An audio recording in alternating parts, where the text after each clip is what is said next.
For behind-the-scenes photos, updates on videos, and more, follow us today on our Instagram channel at the Cinema Snob. Will you stay with me? Until when? Until September.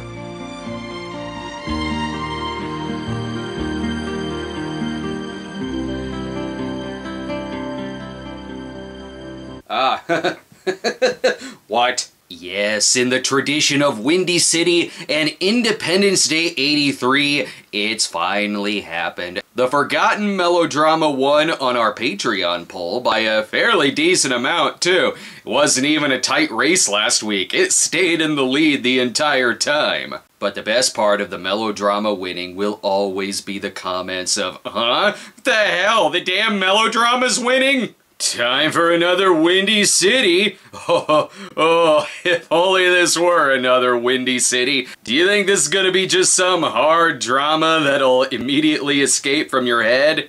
Oh no, having just seen the movie, that poll last week was not 3 horror movies and a drama. No, it was 4 horror movies because this film is the most terrifying one out of the bunch. Until September is a romantic drama from 1984 starring Karen Allen as Mo, an American tourist who misses her flight and is stuck in Paris. So the obvious thing happens whenever you're stuck in Paris. A romance blooms between her and a married man with a family named Xavier, played by Thierry Lhermitte in his first English-speaking role. What a relatable plot. Every movie should be about poverty. As the poster says, they were having so much fun in Paris, if only they could keep from falling in love. Oh yeah, this is love alright, they're both completely shit-faced. What the poster should really advertise is that it's from the director of Return of the Jedi. Seriously. Richard Marquand directed the film from a script by best-selling novelist Janice Lee Graham. But my favorite piece of trivia about the movie, one that is a huge coincidence, I randomly picked this movie as a throwaway melodrama choice, and yet the movie was released on the exact same day in 1984 as Windy City. Even other hard dramas showed their face that weekend to relish in their disgust of Saul. But oh boy, am I glad this movie was picked. Ooh man, just wait for this horror of a romance that you're about to see. Needless to say, I got a lot of material out of this. I mean, just look at this exciting opening!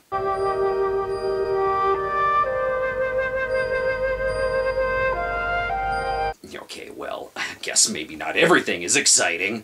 I was expecting more from the opening, considering how some of the publicity photos look like an alternate universe James Bond film. Must be why John Barry does the musical score. Mo is on her way to catch a flight out of Paris, but unfortunately, it's September-only flights with her annoying friend. Hey, take a whiff of this. That's nice. I stuck it in one of the toilets. Even the piss water smells like champagne. The last drama I did starred Willie Scott. This one has Marion Ravenwood. Maybe the next one should have Elsa.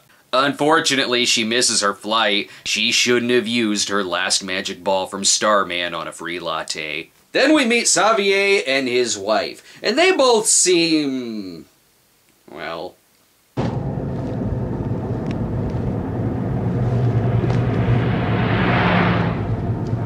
the chemistry between him and anyone else just gets worse. It's good she missed her flight because it looks like it can't even take off and is just gonna drive down the highway. Mo is stuck there until Friday. Excuse me, it's called Until September, not Until Friday. Jeez, all this rain. It's like watching something out of the Oh Heavenly Dog universe. Mo and Xavier don't really have a meet cute, more of a meet creepy.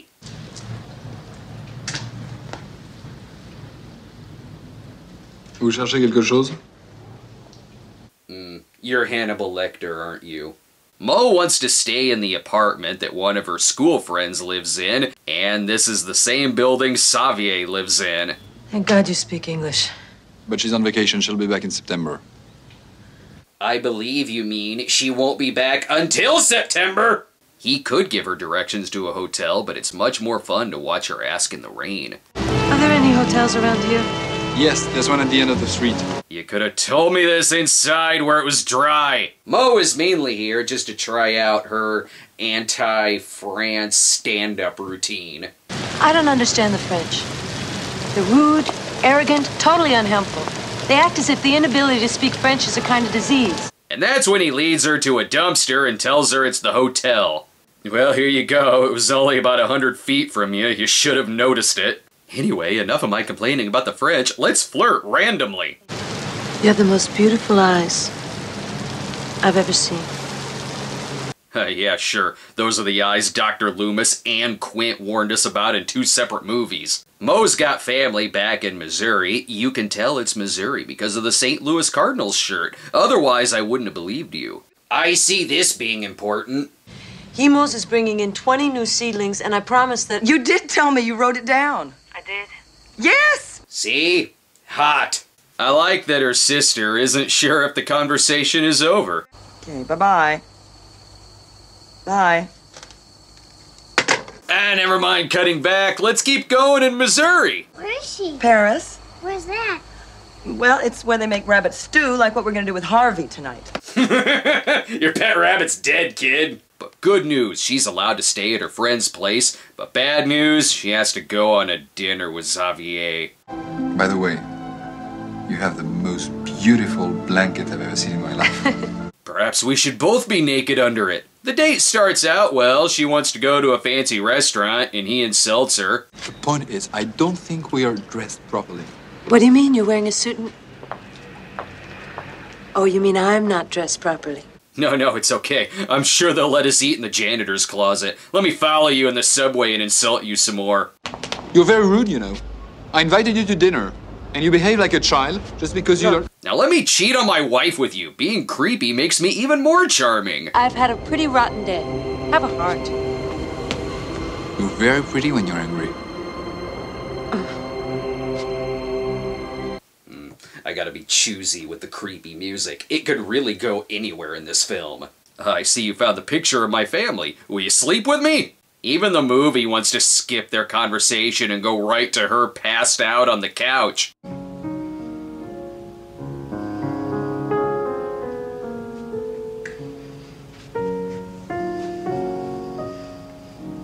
Now I can make lo mein out of her intestines. It's at this point I was wondering if I'd find this movie creepier had I not watched Old Fashioned first. I mean, creepy people will just show up randomly in this film.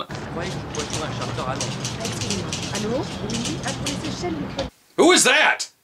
Man, you could be stuck in a worse place in Paris. Thanks, obvious sex trafficker. At least he's not changing his dialect because he's in another country. Hello? Ah, Chantal. Hi. That's not how you would normally say that. It's like someone who goes into a coffee shop and says, yeah, I'll take a coffee, a bagel, a tea, and a croissant. What are you, some kind of cinema snob? Time for another date, this time at James Coco's, where every waiter is James Coco. Now, taste this one. It's a much more complex wine.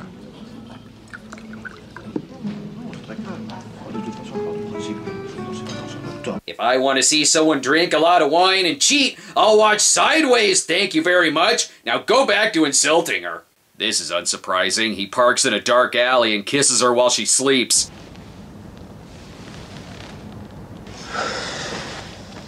And it's here that I thought, yeah, even having seen Old Fashioned, this is still creepy. It gets worse. She tells him no, so it gets more terrifying. You're not attracted to me? How do I open this thing? This movie is not a thriller. It's a romance. Not enough is written about France's Ted Bundy. Come on, we had dinner. Why won't you put out? You mean if I wasn't going to go to bed with you, I shouldn't have accepted the invitation? That's right. Well, I guess he's honest. Man, there's still 70 minutes of this movie left. Well, other than the almost date rape, this was a great night. Thank you. And thank you for a beautiful evening I'll never forget. Yeah, I wouldn't forget being locked in a car by a handsome stranger either. Oh good, we get to see his work. Money Penny, hold my calls. Businessy business, business, French business, Paris business. Why the delay? Mr. Moryak is trying to convince the Saudis to cover the loan for $500 million. I bet this is important. As important as Mo suddenly playing baseball with the guy she exchanged 2 lines with and they're huggers now. And he's trying to convince her that she really needs to go see Saul before he dies. Xavier says that his wife left him, but I don't know if that's true or not. He just seems horny. Do you want to have dinner with me tonight? Sorry, old boy. Look, I just need to bang something. His co-worker is a no-go. He's still reeling from Steve Guttenberg ruining his wedding in 3 Men and a Little Lady. She decides to go see country boy Andrew's show and gives Xavier a 3rd wheel ticket. That way he can be creepy in a tux.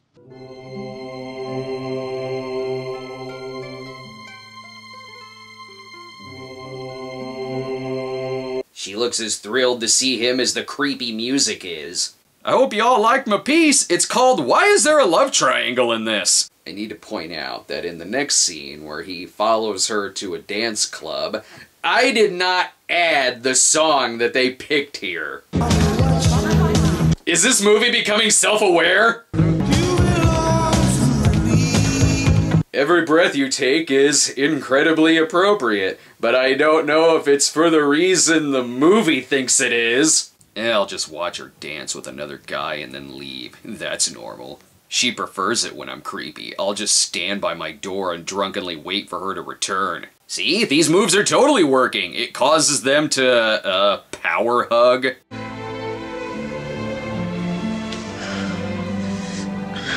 Why are you so difficult? This is as hot as a drunken prom night. Damn it, just have sex with me for the love of God! Not a woman, you're a little girl. You play games with men.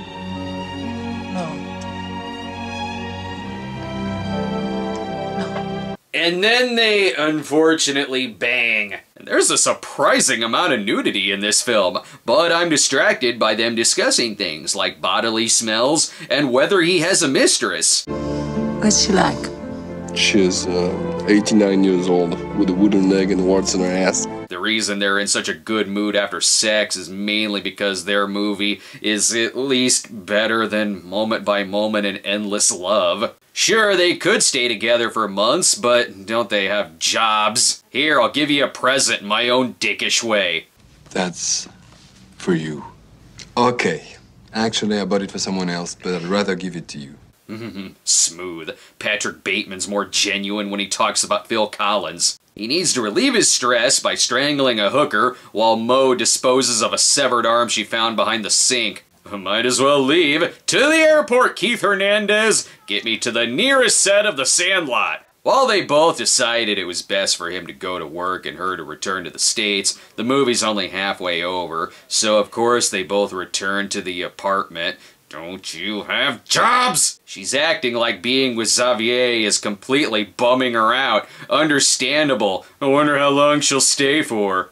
Until when? Until September. Wrong. The correct answer is Sweet November. I'm not sure if they can last together that long without driving each other crazy.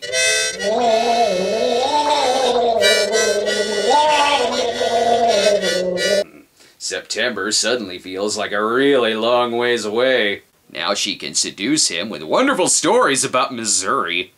It is so beautiful. It's just cornfields and wheat fields that spread out as far as the eye can see. I guarantee you he will not like the Midwest. He doesn't even like it when she cooks for him. Well, it's not French at all. It's not? No. Charming as a neutered Pepe Le Pew. Wait, she likes it when I insult her.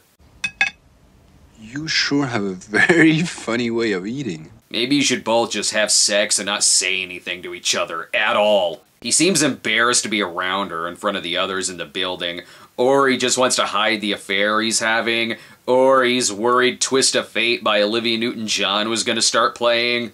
Too many people have seen us. Let's drive out to the middle of the woods and take care of the situation. Are you alright?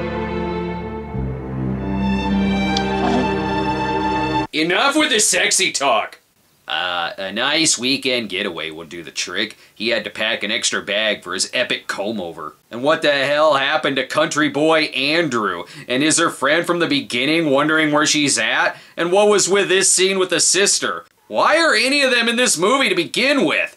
Xavier's wife should be in the movie more. They mostly just talk about her awkwardly, like when Mo asks if he still loves her. Drop it. You don't understand. It's none of your business. It kinda is her business. But hey, Mo was once married, so this is only fair. Were you always in love with your husband? Yes. Very much so. Then why did you divorce him? Yeah, the difference is at least she's divorced, charming lad. Perhaps I don't love my wife.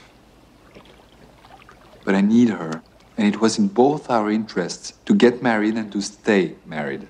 You know, maybe I'll just walk back to Missouri. He tells her that everything's okay because at least he doesn't tell his wife that he's cheating on her. So did his wife leave him or not? I'm guessing no. What a strong case he makes. You are one of my mistresses. You know it. And you knew I was married when you met me. You reason like a child. Grow up. Sometimes faking a reaction to a bad movie just doesn't cut it. You gotta see a genuine reaction mere seconds after this shit happens. Christ. It's okay, baby, we're good now. Ugh, I'm leaving September of this year, right? Because if it's next year, I'm gonna jump off the Eiffel Tower. So, I think they broke up. I don't know, he just leaves her there stranded. It's great having a third act breakup for a relationship that shouldn't exist anyway. That son of a bitch left me here with his work friends and their kids. God damn, I hope one of them hurts themselves. Ah, the ball fell in the water. Oh my God. I guess she had one wish remaining from the Starman. I can't think of anything that I care less about than this drama. Colonel Viola has assured me that the national deficit will be substantially less than what we expected. Well, okay, I guess you got me there, movie. This whole movie is just an origin for a sleepaway camp remake, isn't it? I hear if this movie goes to Netflix, they're gonna digitally replace the cigarettes with Kit Kat bars. Good, the kid's okay. Guess we should bang to celebrate. What is even happening in this movie?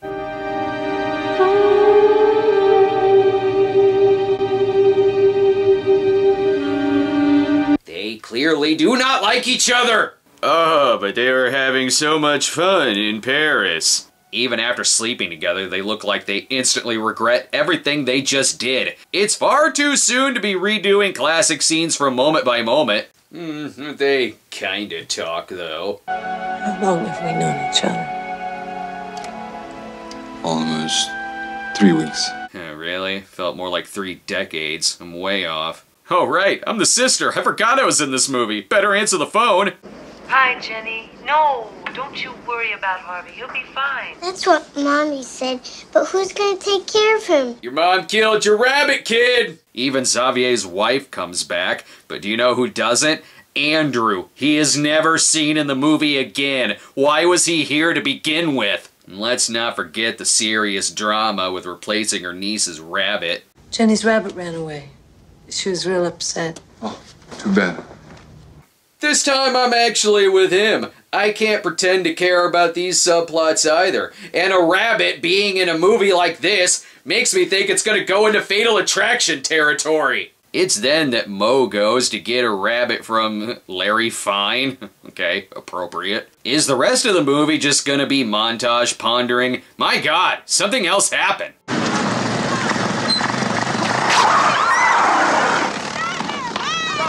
Oh, thank you. Wait, what?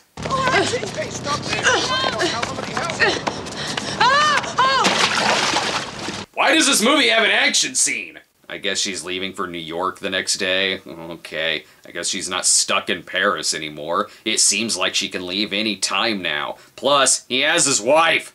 Did you, make love to her? Couldn't.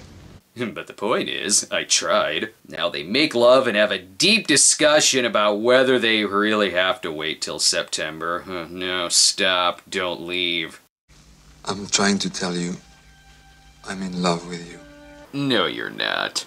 Good, they're happy again. I give it 15 minutes before they go back to being miserable. Oh shit, his wife is home. I was wrong. It was 30 seconds before they're both miserable again. Now I have to brace myself for the 4th act breakup. There's no actual dialogue here. It's just his wife reaching out to him, and the two of them exchanging awkward looks before he, of course, has to race to meet Mo at the airport. Because of course that's what happens. Although running over a bunch of nuns was a nice touch. Someone stop him! Airport security is supposed to stop doomed romances!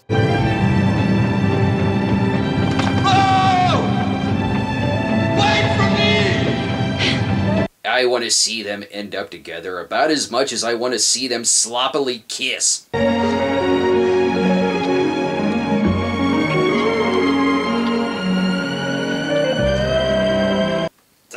No!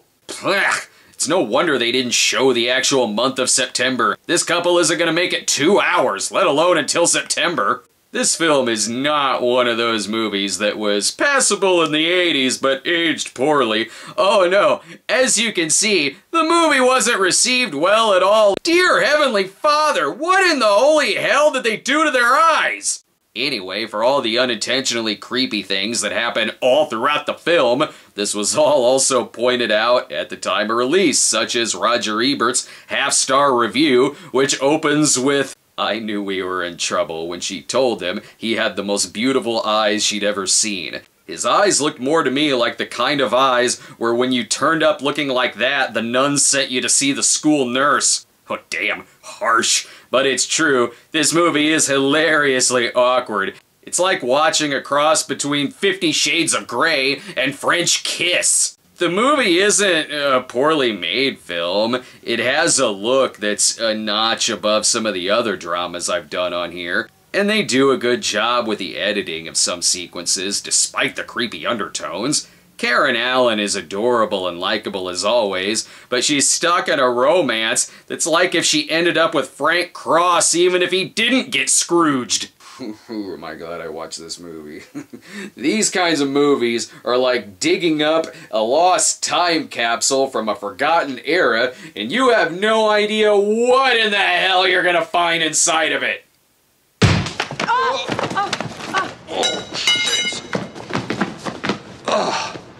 Hey, Mo!